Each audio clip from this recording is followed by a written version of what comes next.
ನಮಸ್ಕಾರ ರೀ. ಎಲ್ಲರೂ ಆರಾಮದಿರಿ ಅಂತ ಅನ್ಕೊಂಡಿನಿ. ನಾನು ಆರಾಮದೀನಿ. ಎಲ್ಲ ಕ್ಷೇಮ ಐತಿ, ನಡೆದೈತಿ ಚಲೋ. ಏನಿಲ್ಲ, ಎದಕ್ಕೆ ವಿಡಿಯೋ ಮಾಡತ್ತೀನಪ್ಪ ಅಂತಂದ್ರೆ, ನಂಗೆ ಭಾಳ ದಿನ ಆಯಿತು. ಕೆಲವೊಂದಿಷ್ಟು ಮಂದಿ ವಾಟ್ಸಪ್ನಾಗ ಆಯ್ತು, ಇನ್ಸ್ಟಾಗ್ರಾಮ್ನಾಗ ಆಯ್ತು, ಆಮೇಲೆ ಕಾಲ್ಸ್ ಮಾಡಿಬಿಟ್ಟು ಕೇಳತ್ತಾರ, ನೀವು ಹೆಂಗೆ ಗಲ್ಫಿಗೆ ಹೋದ್ರಿ, ನಿಮ್ಮ ಜರ್ನಿ ಬಗ್ಗೆ ನಮ್ಗೊಂದು ಹೇಳ್ರಿ, ಹೆಂಗೆ ಮಾಡಿರಿ, ಹೆಂಗೆ ನೀವು ಗಲ್ಫ್ನಾಗ ಜಾಬ್ ಸರ್ಚ್ ಮಾಡಿದ್ರಿ ಅಂತೇಳಿ ನಂಗೆ ಭಾಳ ಜನ ಕೇಳಾತಿದ್ರು, ಡಿ ಎ ಮಾಡತ್ತಿದ್ರು. ಸೊ ಅದ್ರ ಸಂಬಂಧ ನಂಗೂ ಟೈಮ್ ಸಿಗತ್ತಿರ್ಕಿಲ್ಲ, ಬಿಕಾಸ್ ಆಫ್ ನೈಟ್ ಶಿಫ್ಟ್ ಆಗಿರ್ಬೋದು, ಕಂಟಿನ್ಯೂ ಶಿಫ್ಟ್ಸ್ ಎಲ್ಲ ರೆಗ್ಯುಲರ್ ಆಗಿ ಚೇಂಜ್ ಆಗ್ತಾವೆ ನಮ್ಮ. ಸೊ ಆ ಕಾರಣಕ್ಕಾಗಿ ನಾನು ವಿಡಿಯೋ ಮಾಡಿ ಹಾಕೋಕ್ಕಾಗಿರಲಿಲ್ಲ. ಇವಾಗ ಟೈಮ್ ಇತ್ತು, ಅದಕ್ಕೆ ಮಾಡ್ಬೇಕಂತೇಳಿ ಮಾಡಿದೆ ನಾನು. ಆ್ಯಕ್ಚುಲಿ ನಾನು ಫಸ್ಟ್ ಕಾರ್ಪೊರೇಟ್ನ ಕೆಲಸ ಮಾಡ್ತಿದ್ದೆ. ಕಾರ್ಪೊರೇಟ್ನ ಕೆಲಸ ಮಾಡ್ಬೇಕಂದ್ರೆ ನನಗೊಂದು ಮೈಂಡ್ ಸೆಟ್ನಾಗ ಇತ್ತು, ನಾವು ಕೆಲಸ ಮಾಡ್ಬೇಕಂತೇಳಿ ಭಾಳ ಇತ್ತು ನಂಗೆ ಆ್ಯಕ್ಚುಲಿ.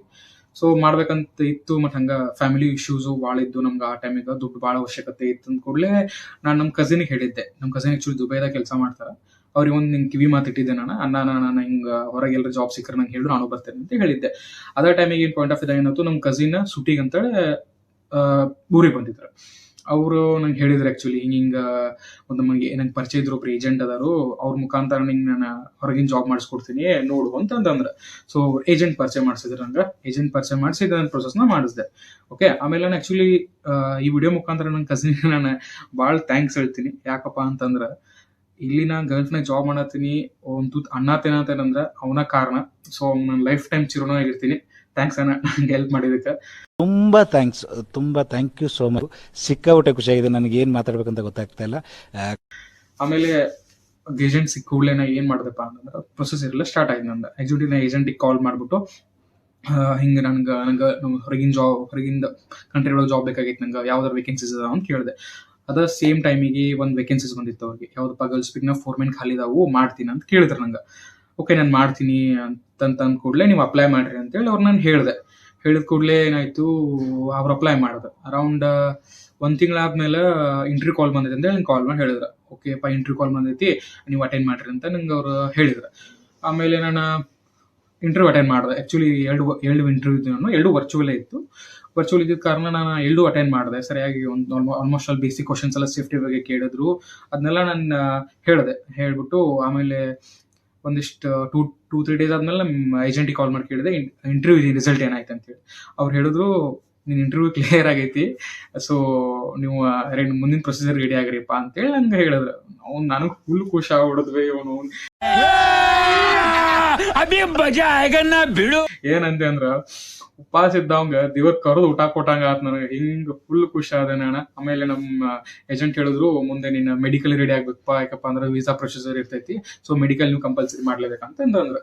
ಸೊ ನಂಗೆ ಅಷ್ಟು ಜಾಸ್ತಿ ಇನ್ಫಾರ್ಮೇಶನ್ ಗೊತ್ತಿರಲಿಲ್ಲ ಮೆಡಿಕಲ್ ಬಗ್ಗೆ. ಸೊ ಅವರೇ ಕೇಳಿದೆ ನಾನು ಮೆಡಿಕಲ್ ಬಗ್ಗೆ ಹೆಂಗಪ್ಪ ಅಂತೇಳಿ. ಅವ್ರು ನಂಗೆ ಡೀಟೇಲ್ ಆಗಿ ಹೇಳಿದ್ರು. ಮೆಡಿಕಲ್ ಅಪ್ಪ ಅಂತಂದ್ರೆ ಆಕ್ಚುಲಿ ಹೆಂಗಂತಂದ್ರೆ, ಕೆಲವೊಂದಿಷ್ಟು ಕಂಟ್ರಿಗಳು ಏನ್ ಮಾಡ್ತಾವ ಅಂದ್ರೆ, ಪ್ರೀ ಮೆಡಿಕಲ್ ಅಂತಂದ್ರೆ ನೀವು ಯಾವುದೋ ಹಾಸ್ಪಿಟಲ್ಗೆ ಹೋದ್ರು ಕೂಡ ನಿಮ್ಗೆ ಪ್ರೀ ಮೆಡಿಕಲ್ ಮಾಡಿ ಕೊಡ್ತಾರೆ. ಬಟ್ ನೀವು ಪರ್ಟಿಕ್ಯುಲರ್ ಕುವೈತಿಗೆ ಬರ್ಬೇಕಪ್ಪ ಅಂತಂದ್ರೆ ನಿಮ್ಗೆ ಗಮ್ಕಾ ಮೆಡಿಕಲ್ ಕಂಪಲ್ಸರಿ ಬೇಕು. ಗಮ್ಕಾ ಅಂತಂದ್ರೆ ಏನ, ಕೆಲವೊಂದು ಗೌರ್ಮೆಂಟ್ ಕನ್ಸಲ್ಟೆನ್ಸಿ ಅಥವಾ ಗೌರ್ಮೆಂಟ್ ಹಾಸ್ಪಿಟಲ್ಸ್ ಇರ್ತಾವ, ಒಂದಿಷ್ಟು ಸೆಂಟರ್ಸ್ಗಳು ಇರ್ತಾವ, ಅಲ್ಲಿ ಹೋಗಿ ನೀವು ಕಂಪಲ್ಸರಿ ಮೆಡಿಕಲ್ ಮಾಡಿಸ್ಕೊಂಡ್ ಬರ್ಬೇಕು. ಅಂಡ್ ಇದೊಂದು ಪಾಯಿಂಟ್ ಆಫ್ ಇದಾಗ, ಕುವೈತಿಗೆ ಬರ್ಬೇಕಂದ್ರೆ ಕಂಪಲ್ಸರಿ ನಿಮ್ದು ಗಮ್ಕಾದಾಗ ಚೆಸ್ಟ್ ಸ್ಕ್ಯಾನ್ ಮಾಡೇ ಮಾಡ್ತಾರೆ. ಅದು ಮೇನ್ ಇಂಪಾರ್ಟೆಂಟ್. ಆಮೇಲೆ ಬಾಕಿ ಯೂರಿನ್ ಟೆಸ್ಟ್, ಬ್ಲಡ್ ಟೆಸ್ಟ್ ಆಗಿರ್ಬೋದು, ಆಮೇಲೆ ನಾರ್ಮಲ್ ಇವೆಲ್ಲ ಮೆಡಿಕಲ್ನ ಕಂಪಲ್ಸರಿ ಇದ್ದೇ ಇರ್ತಾವ. ಹೈಟ್ ವೇಟ್ ಅವೆಲ್ಲ ಇದ್ದೇ ಇರ್ತಾವ ಕಾಮನ್ ಆಗಿ. ಓಕೆ, ಇಷ್ಟೆಲ್ಲ ಇತ್ತು. ಆಮೇಲೆ ಮೆಡಿಕಲ್ ಕೂಡ ಕ್ಲಿಯರ್ ಆಯ್ತು ನಂದು. ದೇವ್ರ ಪುಣ್ಯಕ್ಕೆ ಏನು ಯಾವ ಪುಣ್ಯ ಮಾಡಿ ಗೊತ್ತಿಲ್ಲ, ಮೆಡಿಕಲ್ ಕೂಡ ಕ್ಲಿಯರ್ ಆಯ್ತು. ಕ್ಲಿಯರ್ ಆದ ಕೂಡಲೇ ಹಿಂಗೆ ಅದೊಂದು ಸರ್ಟಿಫಿಕೇಟ್ ಕೊಟ್ಟಿದ್ರು, ಒಂದು ಮೆಡಿಕಲ್ ಕ್ಲಿಯರ್ ಅಂತೇಳಿ. ಅದನ್ನ ತಗೊಂಡೋಗಿ ನಾನು ಮೇಡಮ್ ಹೇಳಿದೆ, ಮೇಡಮ್ ಮೆಡಿಕಲ್ ಕ್ಲಿಯರ್ ಆಗೈತೆ ಅಂತ ಅಂದ್ಕೊಳ್ಳೆ ಅವರು, ಆಯ್ತಪ್ಪ ಬಾ ಚಲೋ ಆಯ್ತು, ನಿನ್ನ ವೀಸಾ ಪ್ರೊಸೆಸ್ಗೆ ಅಪ್ಲೈ ಮಾಡ್ತೇನೆ ಅಂದ್ಕೊಳ್ಳೆ. ಹೌದಪ್ಪ, ವೀಸಾ ಪ್ರೊಸೆಸ್ಗೆ ಅಪ್ಲೈ ಮಾಡಿದ್ರು. ಕೆಲವೊಂದು ಅರೌಂಡ್ 1 ಮಂತ್ ಆದ್ಮೇಲೆ ನನ್ನ ವೀಸಾ ಪ್ರೊಸೆಸ್ ಕಂಪ್ಲೀಟ್ ಆಯ್ತು ಅಂತೇಳಿ ನಂಗೆ ಏಜೆಂಟಿಂದ ಕಾಲ್ ಬಂತು. ನಿನ್ನ ವೀಸಾ ಪ್ರೊಸೆಸ್ ಕಂಪ್ಲೀಟ್ ಆಗೈತಿ, ಇನ್ನೊಂದು 2 ವೀಕ್ಸ್ ನಿಂದ ಟಿಕೆಟ್ ಬರ್ಬೋದು, ರೆಡಿ ಆಗಿರೋ ಅಂತ ಹೇಳಿದ್ರು. ಆಯ್ತಪ್ಪ, ರೆಡಿ ಆತಂದೇಳಿ ನಾನು ಫುಲ್ ಖುಷಿ ಆದ ಕೂಡಲೇ ಮನೆಗೆಲ್ಲ ಹೇಳಿದೆ, ಹಿಂಗೆ ವೀಸಾ ಪ್ರೊಸೆಸ್ ಕಂಪ್ಲೀಟ್ ಆಗೈತೆ ನಂದ, ಟಿಕೆಟ್ಸ್ ಬರ್ಬೋದು ಅಂತ ಹೇಳಿ. ಮನೆಗೆಲ್ಲ ಫುಲ್ಲು ಖುಷಿ ಆದ್ರು, ನಾನು ಖುಷಿ ಆದೆ. ಆಮೇಲೆ ಸಡನ್ ಆಗಿ ನಾಳೆ ಟಿಕೆಟ್ ಐತಿ ನಿಂದ, ಚೆನ್ನೈಯಿಂದ ಫ್ಲೈಟ್ ಐತಿ ಇಂಡಿಗೋ, ಸೊ ನೀವು ಬರ್ಬೇಕಂತೇಳಿ ನಂಗೆ ರಾತ್ರಿ ನಂಗೆ ಫೋನ್ ಮಾಡಿ ಹೇಳಿದ್ರಪ್ಪ. ನಾ ಫುಲ್ ಪ್ಯಾನಿಕ್ ಆಗ್ಬಿಟ್ಟೆನಪ್ಪ. ಎಲ್ಲಿ ಚೆನ್ನೈ ನಾನು ನೋಡ್ರೆ ಬೆಳವನ ಇರ್ತೀನಿ, ಚೆನ್ನೈ ನೋಡ್ರೆ ನೋಡ್ರಿ 700 ಸಮಥಿಂಗ್ 700 ಕಿಲೋಮೀಟರ್ ಹೋಗ್ಬೇಕು, ಹೆಂಗೆ ಹೋಗ್ಲಿಪ್ಪ ಅಂತೇಳಿ ಅನ್ಕೊಂಡು ಕೂತೀನಿ. ನಮ್ಮ ದೋಸ್ತ ಹೇಳಿದೆ ನಾನು, ಯಾವ ಟ್ರೈನ್ ಇದೆ ನೋಡು ಅಂತಂದೆ. ಅದೇ ಟೈಮಿಗೆ ನಮ್ಮ ಮಾವ ಏನು ಮಾಡಿದ, ನಮ್ಮ ದೋಸ್ತ ಟ್ರೈನ್ ಟಿಕೆಟ್ ಐತಿ ಸಮಥಿಂಗ್ ಸೆಕೆಂಡ್ AC ಖಾಲಿ ಐತಿ, ಹೋಗೋಣ ಅಂತ ನಂದು. ಆಯ್ತಪ್ಪ, ಪರ್ದಸರಿ ಟಿಕೆಟ್ ಬುಕ್ ಮಾಡಂತಂದೆ. ನಾನು ನಮ್ಮ ಫ್ರೆಂಡ ಟಿಕೆಟ್ ಬುಕ್ ಮಾಡಿ ಚೆನ್ನೈಗೆ ಹೋದ್ವಿ. ಚೆನ್ನೈಗೆ ಹೋದ ಕೂಡಲೇ ಅಲ್ಲಿ ನಂದು ಐ ಥಿಂಕ್ ರಾತ್ರಿ ಫ್ಲೈಟ್ ಇತ್ತು. ಬೆಳಿಗ್ಗೆ ಅರ್ಲಿ ಮಾರ್ನಿಂಗ್ ಫ್ಲೈಟ್ ಇತ್ತು. ಅರ್ಲಿ ಮಾರ್ನಿಂಗ್ ಫ್ಲೈಟ್ ಎಲ್ಲ ಕ್ಯಾರಿ ಔಟ್ ಮಾಡಿ ಹೋದೆ ನಾನು. ಅರ್ಲಿ ಮಾರ್ನಿಂಗ್ ಫ್ಲೈಟ್ ಹತ್ ಕೂಡಲೇ ಎಕ್ಸಾಕ್ಟ್ಲಿ ಚೆನ್ನೈಯಿಂದ ಕೋಯತಿಗೆ ಬಂದಿಳಿದೆ. ಕೋಯತೆ ಬಂದ ಕೂಡಲೇ ನಮ್ಮ ಕಲ್ಸ್ಪಿಕ್ ಕಂಪನಿಯಿಂದ ಒಬ್ಬ ಪರ್ಟಿಕ್ಯುಲರ್ ವ್ಯಕ್ತಿ ಬಂದ ನಮ್ ಕರ್ಕೊಂಡು ಆಫೀಸ್ ಹೋದ. ಆಫೀಸ್ ಹೋಗಿ ಅಲ್ಲಿ ಮುಖಾಂತರ ನಮ್ದು ವೀಸಾ ಪ್ರೊಸೆಸ್ ಆಗಿರ್ಬೋದು, ಆಮೇಲೆ ನಮ್ದು ಹೆಂಗ್ ಇಂಡಿಯಾದಾಗ ಆಧಾರ್ ಕಾರ್ಡ್ ಅಂತ ಬರ್ತದಲ್ಲ, ಇಲ್ಲಿ ಸಿವಿಲ್ ಐಡಿ ಅಂತ ಬರ್ತದ, ಹಂಗ್ ನಮ್ದು ಆಧಾರ್ ಕಾರ್ಡ್ ಮುಖಾಂತರ ಅದ್ರದ್ದೆಲ್ಲ ಪ್ರೊಸೀಜರ್ ಮುಗಿಸ್ಕೊಂಡ್ರೆ ನಾವು ಕಂಪ್ನಿ ಲೈಕ್ ಸೈನ್ ಆಗಿ ಏನು ಆಫರ್ ಲೆಟರ್ ಸೈನ್ಸ್ ಇರ್ತಾರಲ್ಲ ಎಲ್ಲ ಮುಗಿಸ್ಕೊಂಡೆ ನಾವು. ಮುಗಿಸ್ಕೊಂಡು ಬಟ್ ಪ್ರೆಸೆಂಟ್ ಆಗಿ ಕೆಲಸ ಮಾಡತ್ತೀನಿ ಬೈ. ದೇವ್ರ ಆಶೀರ್ವಾದ ಒಂದು ತಿನ್ನತೀನಿ. ಫುಲ್ ಖುಷಿ ಆಗಿದ್ ಬೈ ನಂಗೆ ಕೆಲಸ ಮಾಡತ್ತೀನಿ ಇಲ್ಲ. ಆಮೇಲೆ ಇನ್ನೊಂದು ಪಾಯಿಂಟ್ ಆಫ್ ವ್ಯೂದಾಗ ಹೇಳ್ಬೇಕಪ್ಪ ಅಂತಂದ್ರೆ, ನಿಮ್ಗೆ ಯಾರೋ ಗಲ್ಫಿಗೆ ಆಗಿರ್ಬೋದು, ಬೇರೆ ಯಾವ್ದೋ ಕಂಟ್ರಿ ನೀವು ಹೋಗ್ಬೇಕಂತಂದ್ರೆ ನೀವು ಮೈಂಡ್ ಸೆಟ್ ನೀವು ಕ್ಲಿಯರ್ ಆಗ್ರಿ. ಯಾಕಪ್ಪ ಅಂತ ಹೇಳ್ತೀನಿ ಕೇಳ್ರಿ. ನೀವು ಒಂದ್ಸಲ ಗಲ್ಫ್ ಹೊರಗೆ ಯಾವ್ದೋ ಒಂದು ಕಂಟ್ರಿಗೆ ಹೋಗ್ಬೇಕಂತ ಪ್ರಿಪೇರ್ ಅಪ್ಪ ಅಂತಂದ್ರೆ ನೀವು ಒಬ್ಬಂಟಿ ಜೀವನ. ಇಲ್ಲಿ ನಿಮ್ಗೆ ಯಾರು ಕೂಡ ಆಸರೆ ಆಗಲ್ಲ ಬೈ, ಯಾರು ಕೂಡ ನಿಮ್ಗೆ ಆಸರೆ ಆಗಲ್ಲ. ನಿಮಗ್ ನೀವ ಧೈರ್ಯ ತಗೊಂಡು ನೀವೇ ಇರಬೇಕು. ಫ್ಯಾಮಿಲಿ, ಫ್ರೆಂಡ್ಸ್ ಆಗಿರ್ಬೋದು, ರಿಲೇಶನ್ಶಿಪ್ ಆಗಿರ್ಬೋದು, ಎಲ್ಲ ಪ್ರತಿಯೊಂದು ಬಿಟ್ಟ ನೀವು ಇಲ್ಲಿ ಬರ್ಬೇಕು ಬೈ. ಸೊ ಯಾವ್ದು ಕೂಡ ಮೈಂಡಲ್ಲಿ ಇಟ್ಕೋಲಾರ್ದ ನೀವು ಪರ್ಟಿಕ್ಯುಲರ್ಲಿ ಮೈಂಡ್ಲಿ ಫುಲ್ ಗಟ್ಟಿಯಾಗಿನೇ ನೀವು ಕೆಲಸ ಮಾಡ್ದಂಗೆ ಬರ್ಬೇಕು ಬೈ. ಇದೊಂದು ಪಾಯಿಂಟ್ ಆಫ್ ಇದಾಗ. ಮತ್ತೆ ಇನ್ನೊಂದು ಎದಕ್ಕಪ್ಪ ನೀ ಈ ತರ ಹೊಳ್ಳೆ ಮೇಲೆ ಟ್ರಿಗರ್ ಮಾಡಿ ನಿಮ್ಗೆ ಹೇಳತ್ತೇನಪ್ಪ ಅಂತಂದ್ರೆ, ಯಾಕಂದ್ರೆ ಪ್ರೆಸೆಂಟ್ಲಿ ಎಕ್ಸಾಂಪಲ್ ಆಗಿದ್ದೀವ. ಸೊ ಅದಕ್ಕೆ ನಿಮ್ಗೆ ಹೇಳತ್ತಿದ್ದೆ ನಾನು. ಯಾಕಪ್ಪ ಅಂದ್ರೆ ಫಾರ್ ಎಕ್ಸಾಂಪಲ್ ಇಲ್ಲಿ ಬಂದ್ರಪ್ಪ ಅಂತಂದ್ರೆ ಇಲ್ಲಿ ಕಾಂಟ್ರಾಕ್ಟ್ ಬೇಸ್ ಮೇಲೆ ನಿಮ್ಗೆ ಕೆಲಸ ಕೊಡ್ತಾರ ಅವ್ರ. ಫಾರ್ ಎಕ್ಸಾಂಪಲ್ ಅಂದ್ರೆ ಈಗ ಒಂದು ಕಾಂಟ್ರಾಕ್ಟ್ ಬೇಸ್ ಅಂದ್ರೆ ನಿಮ್ಗೆ 2 ವರ್ಷ ವೀಸಾ ಆಗಿರ್ತಾರೆ, ಇಲ್ಲ 5 ವರ್ಷ ವೀಸಾ ಆಗಿರ್ತಾರೆ. ಸೊ ಈ ತರ ನಂದು 2 ವರ್ಷ ಐತಿ. ಸೊ ಈ ತರ ಫಾರ್ ಎಕ್ಸಾಂಪಲ್ ನೀವು 2 ವರ್ಷನೇ ವೀಸಾ ಹಾಕಿದ್ರಪ್ಪ, ನಿಮ್ಗೆ ವೀಸಾ ಹಾಕಿದ್ರಿ, ನಿಮ್ಗೆ ಬಂದ್ ಕೂಡಲೇ 2-3 ತಿಂಗಳ ಕೆಲಸ ಮಾಡಿದ್ರಿ ನಂಗೆ ಆಮೇಲೆ ನಂಗೆ ಮಾಡಕ್ ಆಗಂಗಿಲ್ಲ.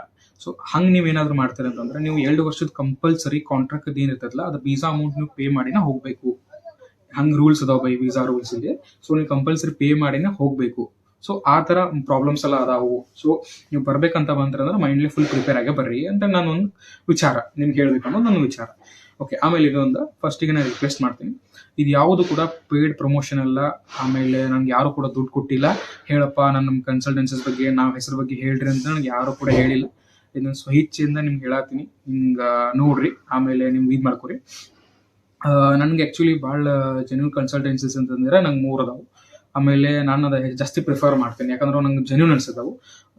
ಸೊ ಪ್ರೈವೇಟ್ ಕನ್ಸಲ್ಟೆನ್ಸೀಸ್ ಎಲ್ಲ ಫಸ್ಟ್ ಒಂದು ಜೆರಿ ವರ್ಗೀಸ್ ಓವರ್ಸೀಸ್ ಅಂತ ಬರ್ತೈತಿ. ಇವರು ಹೊರಗಿನ ದೇಶಕ್ಕೆ ಯಥೇಚ್ಛವಾಗಿ ರಿಕ್ವೈರ್ಮೆಂಟ್ ಮಾಡ್ತಾರೆ. ಸೊ ಮತ್ತೆ ಆಮೇಲೆ ಜೆನ್ಯೂನ್ ಕೂಡ ಐತಿ. ಇವ್ರ ಫೀಸ್ ಕೂಡ ಕನ್ಸಲ್ಟೆನ್ಸಿ ಫೀಸ್ ಅಂತ ಇರ್ತದಲ್ಲ, ಜೆನ್ಯೂನ್ ಕೂಡ ಭಾಳ ಕಮ್ಮಿ ಐತಿ. ಆಮೇಲೆ ಸೆಕೆಂಡ್ ಒನ್ ಬರ್ತೈತಿ ಎಸ್ಮ್ಯಾಕ್ಸ್ ಕೂಡ. ಇದು ಒನ್ ಆಫ್ ದ ನಂಗೆ ಬೆಸ್ಟ್ ಅನ್ಸಿದ್ದು ಎಸ್ಮ್ಯಾಕ್ಸ್. ಯಾಕಪ್ಪ ಅಂತಂದ್ರೆ ನನ್ನ ಫ್ಯಾಮಿಲಿ ಒಳಗೆ ಕೂಡ ನನ್ನ ಫ್ರೆಂಡ್ಸ್ ಕೂಡ ಯಥೇಚ್ಛವಾಗಿ ಎಸ್ಮ್ಯಾಕ್ಸ್ ಅನ್ನ ಪ್ರಿಪೇರ್ ಮಾಡ್ತಾರೆ. ಸೊ ದ್ಯಾಟ್ಸ್ ಬೆಸ್ಟ್ ಅಂತ ನನ್ನ ಪ್ರಕಾರ. ಆಮೇಲೆ ಥರ್ಡ್ ನಾನು ಬಂದಿರೋ ಒಂದು ಕನ್ಸಲ್ಟೆನ್ಸಿ ಅಂತಂದ್ರೆ GESS ಅಂತ ಕರಿತೀವಿ ನಾವು. ನನ್ ಕೂಡ ಜೆನ್ಯೂನ್ ಆಗಿ ಅನಿಸ್ತೈತಿ. ಮತ್ತು ಯಥೇಚ್ಛವಾಗಿ ಅದರ ಜಲ್ದಿ ಪ್ರೊಸೆಸ್ ಮಾಡಿಕೊಡ್ತಾರು, ಒಂದು ಪ್ರೊಸೀಜರ್ ಮುಗಿಸ್ಕೊಂತೈತಿ. ಓಕೆ, ಇವೆಲ್ಲ ನನಗೆ ಯಥೇಚ್ಛವಾಗಿ ಕಂಡಿದಂತ ಇವು ಮೂರು ನಂಗೆ ಕನ್ಸಲ್ಟೆನ್ಸಿ ಜಾಸ್ತಿ ಪ್ರಿಫರ್ ಎಲ್ಲ ಮಾಡ್ತೀನಿ. ಆಮೇಲೆ ಇದೊಂದು ಫೇಕ್ ಕನ್ಸಲ್ಟೆನ್ಸಿಗೆ ದುಡ್ಡು ಕೂಡ ಹೋಗ್ಬೇಡ್ರಿ. ಫಸ್ಟ್ ಪಾಯಿಂಟ್, ಯಾರೋ ಹೇಳ್ತಾರ ಬಂದ ನಾನು ನಿಂಗೆ ಹೊರಗೆ ಕಳಿಸ್ತೀನಿ, ನಾನು ನಿಂಗೆ ಹೊರಗೆ ಕೆಲಸ ಹಚ್ಕೊಡ್ತೀನಿ, ನಂಗೆ ಇಷ್ಟು ದುಡ್ಡು ಕೊಡು ಅಂತೇಳಿ ಪ್ಲೀಸ್ ಯಾರು ಅವ್ರನ್ನ ಅಂತಾರ ನಂಬೋಕ್ ಹೋಗ್ಬೇಡ್ರಿ. ಯಾಕಪ್ಪ ಅಂತಂದ್ರೆ ಒಂದ್ಸಲ ನೀವು ಫೇಕ್ ಕನ್ಸಲ್ಟೆನ್ಸಿಗೆ ನಿಮ್ಮ ಪಾಸ್ಪೋರ್ಟ್ ಕಂಪಲ್ಸರಿ ಇಸ್ಕೊಂತಾರ. ನಿಮ್ಮ ಪಾಸ್ಪೋರ್ಟ್ ನೀವು ಕೊಟ್ರಪ್ಪ ಅಂತಂದ್ರೆ ಅವ್ರು ನಿಮ್ಮ ಪಾಸ್ಪೋರ್ಟ್ ನೀವು ಇಸ್ಕೊಂಡು ಅವ್ರ ಹತ್ರ ಇಟ್ಕೊಂಡ್ಬಿಡ್ತಾರ.